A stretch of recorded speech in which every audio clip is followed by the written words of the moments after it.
পেঁয়াজ বাটা দিয়েছে, রসুন বাটা দিয়েছে, একসঙ্গে মাখাচ্ছে কাঁচা মশলা। দেখুন বন্ধুরা, দেখুন। আর এই যে কড়াইতে তেল দিয়েছে, আর জিরেগুলো একটু ভাজা হয়েছে।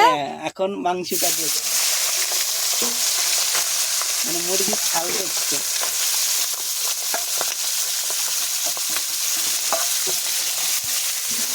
এরপর একটু নাড়াচাড়া দেবো।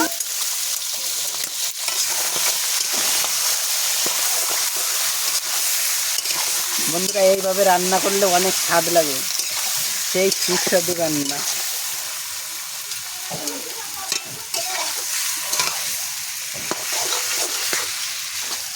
দেখো বন্ধুরা, কাঠের উনুনে রান্না করছে, খেতে খুব স্বাদ হবে।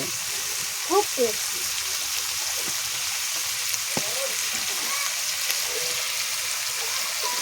এই দেখো বন্ধুরা, নাড়া দিচ্ছে এখন, মাঝে মাঝে একটু নাড়া দিয়ে দেখতে হবে লেগে গেল নাকি তলায়।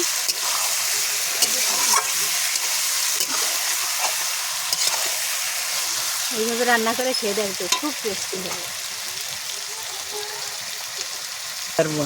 এরকম কষানো হয়ে গেছে, আমরা এখন ঝোল টোল দেওয়া হবে না, এটি কষানোই হবে। দেখো বন্ধুরা কি সুন্দর কালার রয়েছে, এখনই খেতে পারো।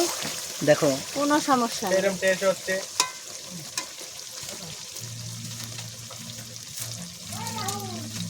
খুব সুস্বাদু হবে এইভাবে।